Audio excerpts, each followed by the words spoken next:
Hi everyone, in this video I'll tell you about top 20 American novels by 20 great American authors. These are some of the best of American literature in a span of 150 years. Not only you can learn about the greatest American novels, but also about 20 of the best writers. You might also like to hear what these great novels are about. At the end, I'll discuss the common themes in American literature and I'll try to sum up American literature in a single sentence. But first, let me answer the question, why American literature? For me, American literature has a very unique, beautiful voice. American authors try to capture the voice of their main characters quite beautifully. Why is voice important in America? This has to do with the second reason I love American fiction. I have a deep belief in individual autonomy, and no country on earth symbolizes this more than America, where characters are independent enough to develop their own unique voices. America is relatively young, which means people are less bound by traditions and history. More American authors have been rule breakers and innovators.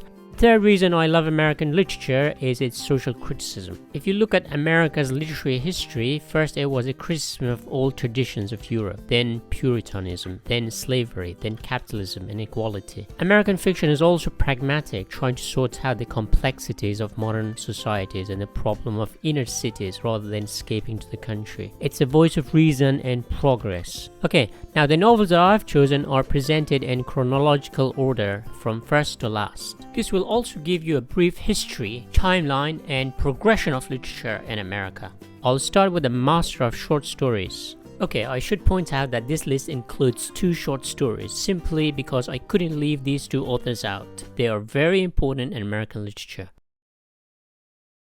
The Telltale Heart by Edgar Allan Poe. Poe is the father of modern Gothic stories. He mainly wrote short stories and poems. In his prose poem, Eureka, he predicts the Big Bang Theory, that everything came out of nothing. Allan Poe's short stories were groundbreaking. If you read Dostoevsky's Crime Punishment, it reminds you of Poe's short story, The Telltale Heart, about a gruesome murder confession and how self-torment is as powerful as interrogations by others. The story is about an eye, vulture-like, that brings chill to your back. It is hauntingly beautiful and incredibly suspenseful. So for me, Edgar Allan Poe is one of the greatest American short story fiction writers of all time. It goes without saying, short stories as a form has a very rich history in America. Even today, Americans produce more short stories than most countries thanks to a tradition set by the Grand Master Edgar Allan Poe. A Japanese author, Edgar Allan Poe, took the name in honor of him. See if you can find Edgar Allan Poe and Edgar Allan Poe. Now, from a few-page short story to a giant sperm whale of American literature.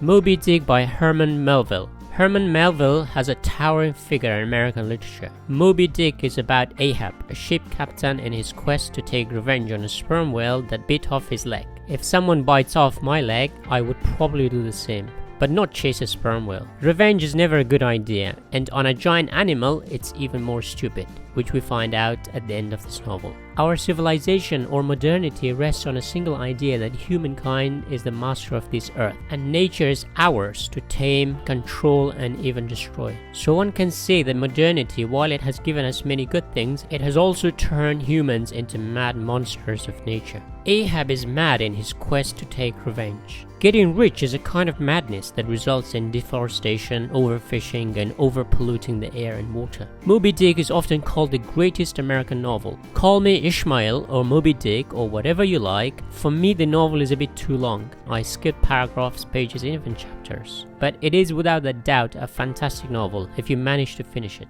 Fun fact, there's a character called Starbuck who loves drinking coffee, but also a very reasonable man who tries to kill Ahab and return home. Now I know where the Moby Dick of Coffee World got its name. Okay, our next pick is a shorter one. Huckleberry Finn by Mark Twain. Mark Twain was a literary wizard but a terrible investor. He made a lot of money from writing but lost them in bad investments. Huckleberry Finn is one of my favorite novels. When it was published, the author of Little Women, Louisa May Alcott, tried to ban the novel for using colloquial language, something beneath her. The novel is narrated by an unschooled teenage boy as he drifts on the Mississippi River with Jim, an ex-slave. Both are on the run from society's cruelty. Jim tries to be free from society's terrible practice of slavery, and Huckleberry tries to get away from the cruelty of grown-ups. Two things I love about this novel. Huckleberry's voice is an example of the voice I love about American literature, raw and honest, and perhaps the most beautiful voice in literature. Second, his unique naive perspective on slavery, seen from the eyes of a child, how dehumanizing slavery was. The ending is not great, as Mark Twain introduces Tom Sawyer to add a bit of Hollywood action into the mix. But it's still a fantastic novel. Unfortunately, I hear it's banned in some schools and libraries due to its racial language. The Turn of the Screw by Henry James. Henry James had a kind of obsession with Europe. Most of his novels were about differences between Americans and Europeans. His famous novels such as Portrait of a Lady and Ambassadors were groundbreaking at the time, but a bit cliched nowadays. So I chose his shorter novel, The Turn of the Screw, about 120 pages long. Don't blame me after reading Moby Dick. The novel reminded me of Edgar Allan Poe. It's a kind of ghost story that deals with a governess and two children in a huge house. At first, when the ghosts appear, they look like some estate agents lurking around as if trying to sell the house. But as the narrative progresses, the characters explore and try to understand more. Things get darker and darker until someone dies. I suppose the novel is trying to say that there is some dark secrets in every person or family's past. Sometimes it's best to keep the past sealed. The Turn of the Screw is similar to some English novels of 19th century, mainly Jane Eyre by Emily Bronte, the secret in the attic kind of story. It is also apparently the most analyzed piece of fiction, so I'm going to stop right here. Read it because it's exciting and very short, and you can claim you have read Henry James and become a member of a very exclusive club. Okay, from ghosts to dogs turning into wolves. The Call of the Wild by Jack London. Jack London was a successful writer and celebrity of the day. The Call of the Wild is also a very short novella, about 80 pages long. The story is told from a dog's perspective. Sled dogs were employed in gold rush in Canada. The main character is a dog called Buck. He's stolen in California and taken to the cold climate of Canada. It's nature at its worst. As the environment gets worse and worse, so does Buck. He becomes more like a wolf as his natural instincts kick in. Jack London, like Cormac McCarthy and Jose Saramago, seem to suggest that as things get worse, we become worse too in our dealings with others. Since, as children, we learn to treat others well, but in the right environment or the wrong environment, we can also unlearn it quickly and become savages. Jack London and Jose Saramago were both socialists, so believed we are nothing but the product of our social environment. Thousands of years ago, dogs were wolves and humans turned them into domestic dogs. The Call of the Wild appears like children's story, but very dark. It reminded me of The Lord of the Flies by William Golding, where teenagers turned into brutes on a desert island. But The Call of the Wild is a really fantastic novel, much more exciting and readable. Now, from the wilderness of Canada to the wild west of New York. The Great Gatsby by F. Scott Fitzgerald. Fitzgerald is the novelist of Jazz Age who captured the extravaganza of the American wealth before the Great Depression. The Great Gatsby is about American capitalism and American dream. Gatsby spent years working hard, legally and illegally, to acquire wealth. Now that he is a wealthy man, he throws parties to attract a woman he fell in love with a long time ago. Gatsby is a man with new money and acts like a peacock bird, trying to get a woman's attention by inviting the whole town to show off his opulence. But the woman, Daisy, is married to a man of old money, or a man of established class, who also cheats on her. Finally, they meet, and it all ends in tragedy. Gatsby is like the last of those romantic heroes who get rich like a modern banker, stealing from others so that he can marry the woman he loves, I mean somebody else's wife. It's not meant to be comedy, but I felt it was funny. Use someone else's money to get someone else's wife. That's hilarious to me. The novel is beautifully written. If I'm perfectly honest, the story didn't move me much. It's like any other love story, but I did enjoy the writing. You will find some of the most beautiful sentences in literature. Okay, from one party to another party. I mean funeral.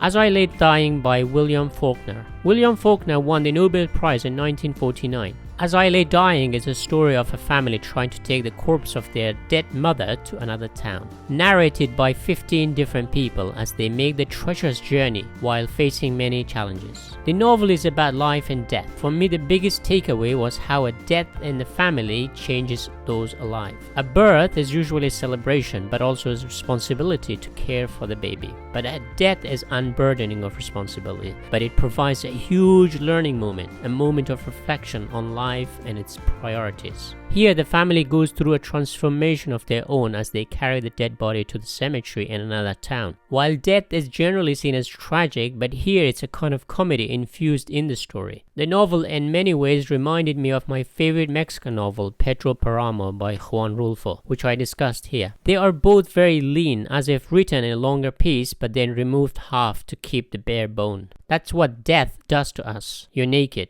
In terms of storytelling, it's a fantastic literary work. It can be a bit confusing and the language of some of the characters a bit difficult at times to understand, but a work of genius. It's also sad but funny too. The whole story is comic as they're trying to carry a dead body to another town. I love the novel. It's very short and the chapters are even shorter. 15 people are gathered to reflect on their lives as they try to bury an old woman. Okay, we move to California for our next pick.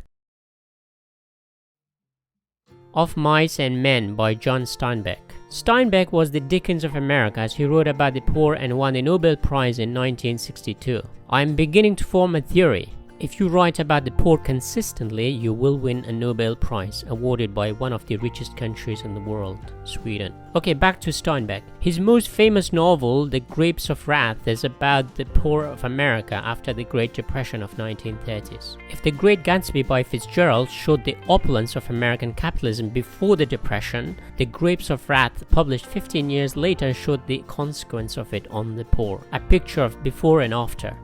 I chose his short novel here, Of Mice and Men. It's not about mice, but it's a lot about two men, a big child and a tiny man, who try to achieve their American dream by buying a piece of land as their home. California promises everyone, gold miners, farmers, and these days actors and tech people, but delivers very little in return for these two unlikely friends. It's a delightful read, but also heartbreaking. I highly recommend this novel, barely 100 pages, but it punches so hard that it will make you cry. This is not a joke. Lenny's punch is as lethal as the story. Okay, our next choice questions pretentiousness. The Catcher in the Rye by J.D. Salinger. Salinger wrote one novel and called it a day. But what a novel, an absolute favorite of mine. The Catcher in the Rye has a terrible title. It makes no sense. It's not catchy at all. I guess it adds to the enigma. The story is about a teenager who's perhaps sections in a psychiatry clinic. He narrates his own story, wandering in New York and his school while talking to his teacher, sister, cab driver, and a prostitute. Holden Caulfield finds the world nothing but pretentious and phony. He's pretty annoying as a friend, but almost perfectly wonderful on the pages of a novel. His voice is an absolute beauty. Again, American fiction, thank you for the voice. I think Salinger spoke from the heart in this novel. It's about an anger, struggle, the confusion of becoming an adult in society. It's a novel written by a man experiencing midlife crisis, but set his story in the precarious landscape we call teenage years. Apart from the beautiful voice captured in this novel, I also like the fact that it's short and also Salinger is an author of a single novel. They all add up. A wonderful novel. It's my top 5 of all time. Okay, from one angry young man to a man hiding from society's injustice. Invisible Man by Ralph Ellison. Ralph Ellison won the National Book Award in 1953 for his masterpiece Invisible Man. While reading it, it reminded me of Dostoevsky's novel Notes from the Underground, but things couldn't be more different. It's about an unnamed black man who narrates his own story. He recounts his experience of racism, black activism, and finally decides to go hide in an underground to be invisible. This allows him to articulate his own story. What I love about this novel is that it's not overtly political despite dealing with one of the most pressing political issues in America. Instead, it focuses on the characters as an individual despite the society boxing him as part of a race and group. Often in the fight for groups' rights, individual voices are forgotten. One of the paradoxes of today's discourse on racism is that by addressing things as race-based, individuality is lost. When individuals become less important, race takes center stage. Invisible Man captures that individual voice, otherwise lost in the crowd's voice. And the victims of racism are, at the end of the day, individuals. This novel is a powerful voice of one such individual who seems to be invisible on both sides of the argument. Okay, from racism to old age. The Old Man and the Sea by Ernest Hemingway. Ernest Hemingway won the Nobel Prize in Literature in 1954 for his novel depicting the madness of wars in Europe in the 20th century. His most famous is Farewell to Arms, but reading it didn't really move me much, so here I chose his short novella, The Old Man and the Sea. If Moby Dick is about the madness of one man chasing a whale, here the old man chasing a fish is very reasonable and treats the fish as his equal. Santiago, a Spanish-Cuban man, is the unluckiest fisherman in the world as he goes for 84 days without a fish. Then he catches a large one who pulls the old man into the sea for days. Almost comic, but it's dead serious. Finally, he manages to kill the fish, but on his way to the shore, many sharks chase him. Finally, the sharks eat the fish, leaving the old man with the bones only. Again, a very funny picture. He returns to his cabin and falls asleep. For days. His apprentice finds him and promises to go fishing with him the next time. I think The Old Man in the Sea is Hemingway's answer to Moby Dick. Short but beautifully sharp like a harpoon, always on target. It's a simple novel on the surface but hits you deep on the inside. Childhood dream juxtaposed with old age reality. Beautiful novel. Okay, from the sea to the air. From fighting old age and a fish to fighting in stupid wars. Catch-22 by Joseph Heller. Joseph Heller experienced war firsthand as a pilot, which he used in his novel Catch-22. The main character is a pilot who tries to get out of the war. The only way out for a physically healthy man is to prove that he is insane. However, if you can prove your insanity, then you can't be insane. Because if someone is mad, that person wouldn't know that himself. Hence Catch-22, an impasse. That's basically the idea and the plot of the story. What I find with a lot of novels with amazing new catchy ideas that the idea becomes central and that ruins the story sometimes. Overall, a great novel about the madness of war. In this novel, men's fate is much more tragic as they were the ones giving their lives for stupid wars that they couldn't escape from. Nowadays, armies recruit women, but back in the days, men were forced to fight in wars which most of them never return home. Catch-22 is a wonderful, funny, yet deep novel about the stupidity of wars. Another book published in the same year, 1953, is Fahrenheit 451 by Ray Bradbury, about a book burner who becomes a champion of literature and books. Fahrenheit 451 is another novel victim of its own central idea or premise or the title or a combination of all. 451 Fahrenheit is the degree in which paper burns. I find the novel quite plain apart from the title and central idea. Catch-22, however, is pretty funny at times. Okay, the next one is a beast of a novel.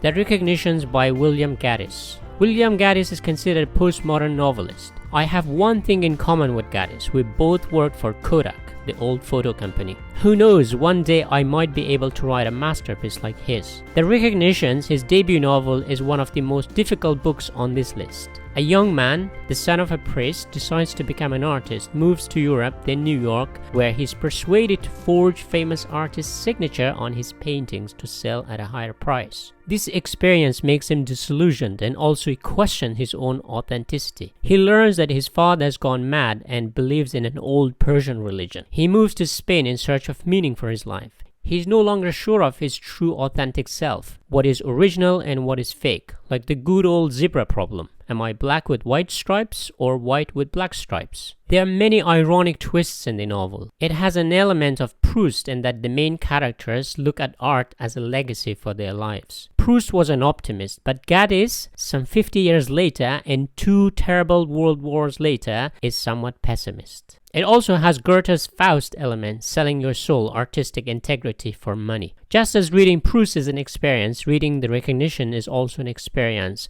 not for everyone. It's probably the most European novel by an American in its outlook and artistic sensibilities.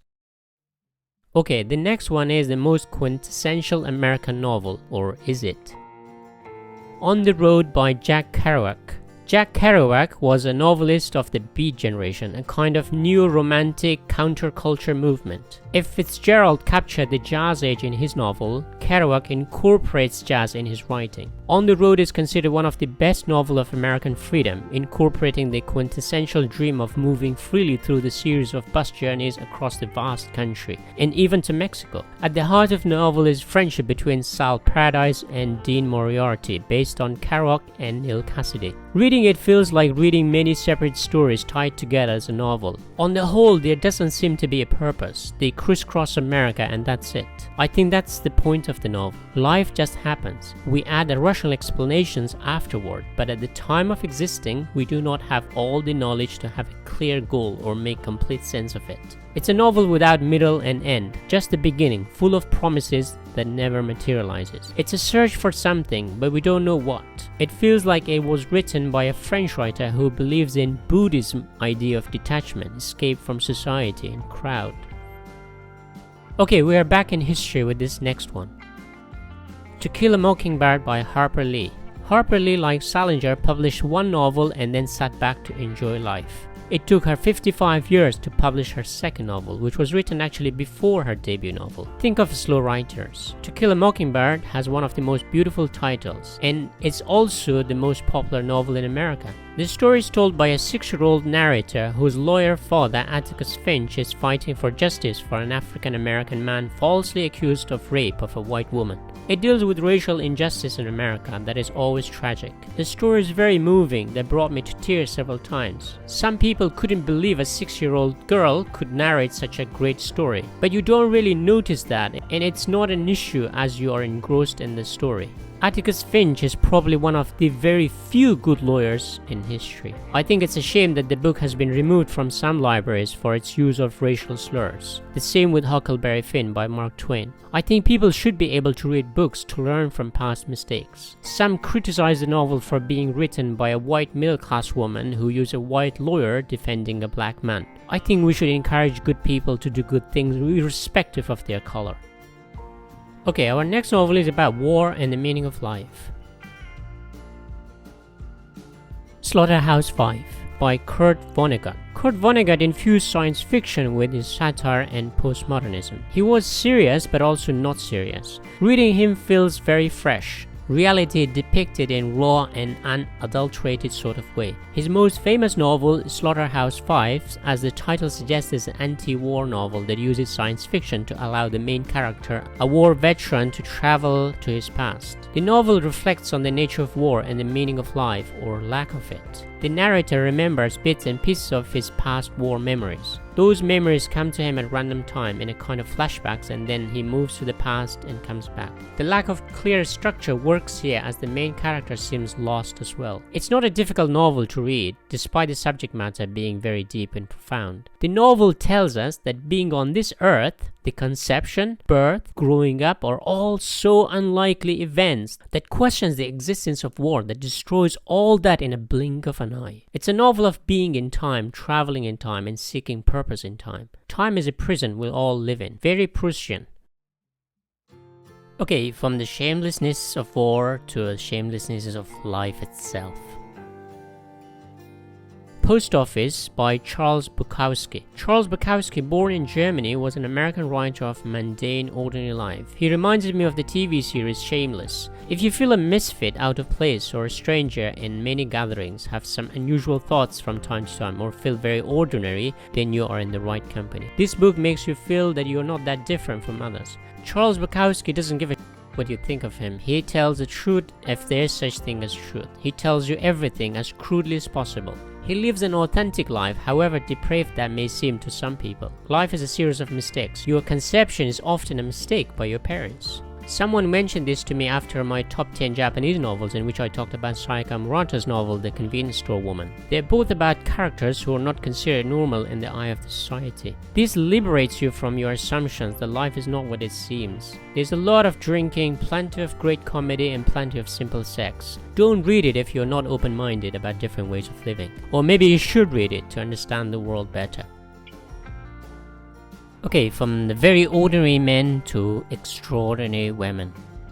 The Color Purple by Alice Walker. Alice Walker, born in 1944, won the Pulitzer Prize in 1983 for her best-known novel, The Color Purple. It's written in a series of letters between two sisters, Celia and Nettie. Separated at birth, they face different problems, but what unifies their experience is the abuse they get from men. Men are not good in this novel. As a man, I felt it made me feel guilty. I loved how strong the characters were, despite their miserable lives. There are some half-decent men, but overall, there's not much good things about men, and I think painting men as flat characters is the downside of this book. I think Alice Walker, being a very vocal feminist, her politics hinders her artistic instinct a bit.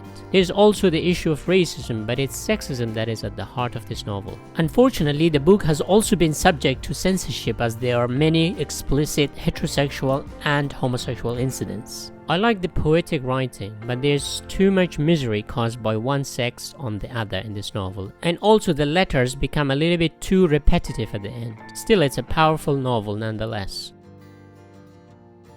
Okay, from women fighting sexism to women fighting for self-identity.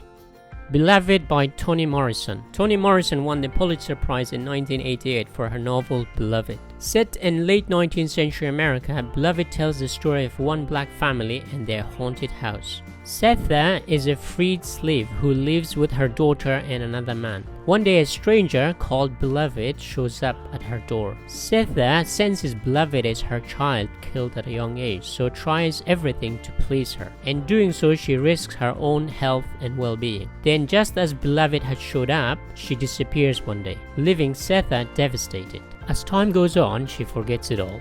It depicts a deeply racist society that had dehumanized the black population. But there are some good white people in the story and also some good men, unlike The Color Purple. Overall, I found Beloved to be a more artistic novel, while The Color Purple more political. Beloved is also a really psychologically deep novel. After finishing the novel, I look up Toni Morrison and she distanced herself from feminism, saying that she needed the artistic freedom. Beloved has many layers, and there's the idea of self, how it is constructed, and how it's diminished. Slavery had destroyed the idea of autonomous self among the slaves. The novel plays with that idea, as Setha is not sure if Beloved is part of her that she had lost.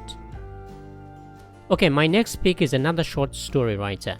What We Talk About When We Talk About Love by Raymond Carver. Raymond Carver was a genius short story writer. He didn't write a novel, but I cannot have a list of great Americans without him. When you see a writer's voice, Carver is the best example of that. His sentences are so simple but beautiful. He's a master of artistic simplicity that makes you pause and smile. After reading his short stories, you feel good about life. And what we talk about when we talk about love is about two couples having a drink and decide to talk about love. That's it. They try to answer questions like, is it love when someone is trying to kill himself because he loves you so much? Is it love when someone hurts you because he loves you so much? The two couples seem they are having a great time, but the conversations seem very deep. Carver's another masterpiece is Cathedral, which I discussed in another video, so don't want to repeat it here. That's even better than this. So I highly recommend you grab one of his short stories. He is the most beautiful voice not only in American literature but in the whole world.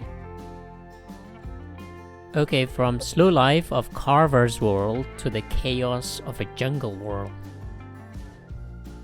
The Road by Cormac McCarthy. The Road is perhaps one of the best novels of America in the last 20 years. The writing is exquisite with its short chapters that reads like a short poem. It's about a father and son heading south in America after an apocalyptic event that has destroyed everything. It's a dog-eat-dog world with plenty of violence and fear. Other humans are monsters. To be perfectly honest, I love the writing but not the story.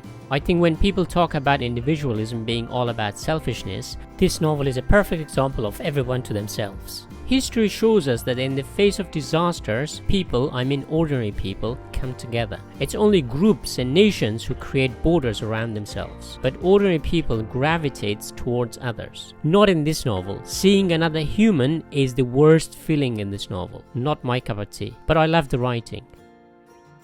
Two of my favorite authors, Paul Auster and Philip Roth, are not included in this list. I figured 20 is a round number. I couldn't do it 10 because there's so many great novels out there. Actually, I don't know if you noticed, the list has 20 novels and 2 short stories by 22 authors. Another author I missed was Truman Capote and his masterpiece, Breakfast at Tiffany's, and Raymond Chandler's The Big Sleep.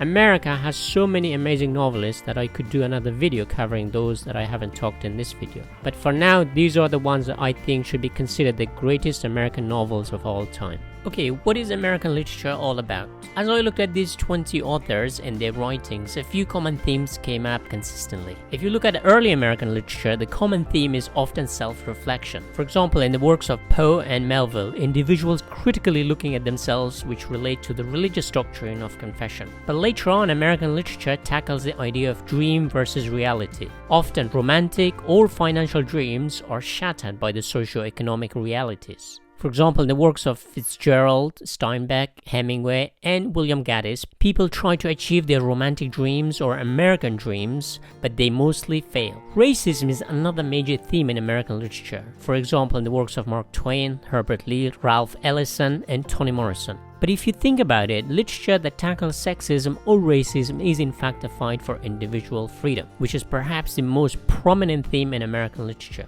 The fight against racism and the madness of war in the works of Heller and Vonnegut, or the fight against what is considered socially normal in the works of Bukowski, or the aimlessness of life in the work of Kerouac, are attempts for individuals trying to be free from the constraints of societal inequality, pressure, and expectation. So for me, American literature can be summed up in a single sentence. American literature is about individuals trying to break free from the social boxes.